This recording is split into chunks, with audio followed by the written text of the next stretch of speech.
আসসালামু আলাইকুম। আমি রায়হান আহমদ, সভাপতি প্রতিষ্ঠাতা বিশ্ব মানবাধিকার রক্ষা সংঘ। আজকে আপনাদের সামনে মহান আল্লাহর বাণী এবং হযরত মুহাম্মদ সাল্লাল্লাহু আলাইহি ওয়াসাল্লামের বাণী নিয়ে আলোচনা করব। আজকে আপনাদের সামনে একটি গ্রন্থ নিয়ে ভাষণ দেব, মনের মতো সালাত। রচয়িতা হলো ডক্টর খালিদ আবু সাদি, ডক্টর শামসুল আরিফিন। এই বইটি পড়ার মাধ্যমে আপনারা হযরত মুহাম্মদ সাল্লাল্লাহু আলাইহি ওয়াসাল্লাম কীভাবে নামাজ পড়তো এবং নামাজ কীভাবে বিশ্ব শান্তি প্রতিষ্ঠার ক্ষেত্রে অনেক অবদান রেখেছে সেই বিষয়ে আপনারা জানতে পারবেন।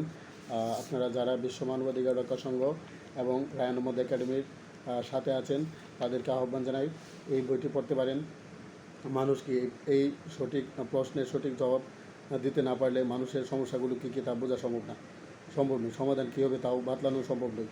মানুষ কি এই প্রশ্নের উত্তর যদি অসম্পূর্ণ আংশিক এক পাশে হয় তাহলে যত সমস্যা সমাধানই আপনি খাড়া করবেন সবই হবে অসম্পূর্ণ এক পাশে, যা কখনো কিছুটা সমাধান করবে, কখনো সমস্যাকে আরও বাড়িয়ে তুলবে।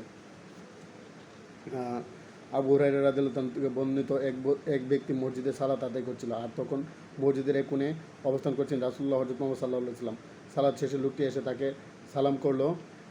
তিনি ওয়া আলাইকাস সালাম বলে জবাব দিয়ে বললেন, আবার গিয়ে সালাত আদায় করো, কেননা তুমি সালাত আদায় করনি। ফিরে গিয়ে সে পুনরায় সালাত আদায় করলো। সালাত শেষে আবার এসে নবীজিকে সালাম দিল। নবীজি বললেন, তোমার উপরেও সালাম, আবার যাও গিয়ে সালাত আদায় করো, কারণ তুমি সালাত আদায় করোনি। তৃতীয়বার লোকটি বলে, ইয়া রাসূলুল্লাহ, আপনি তো আমাকে শিখিয়ে দিন। তিনি বললেন, যখন তুমি সালাতে দাঁড়ানোর উদ্দেশ্য যাচ্ছ তখন খুব ভালোভাবে উজু করবে, এরপর কিবলামুখী হয়ে তাকবীর বলবে, তারপর কুরআন থেকে যতটুকু তোমার জন্য সহজ সেটুকু তিলাওয়াত করবে, তারপর রুকু করবে যতক্ষণ রুকু অবস্থায় অন্তরের স্থিরতা ইতমিনান না আসে, এরপর মাথা উঠাবে, দাঁড়িয়ে থাকবে যতক্ষণ প্রশান্তি না আসে, এরপর সিজদা করবে যতক্ষণ সিজদায় প্রশান্তি না আসে, এরপর মাথা তুলে সোজা হবে এবং বসে থাকবে স্থিরতা আসা অবধি, এরপর আবার তৃপ্তি আসা পর্যন্ত সিজদা করবে, তারপর সিজদা থেকে মাথা উঠিয়ে স্থিরতা আসা পর্যন্ত বসবে, তারপর সোজা হয়ে দাঁড়িয়ে যাবে। এভাবে তোমার পুরো সালাত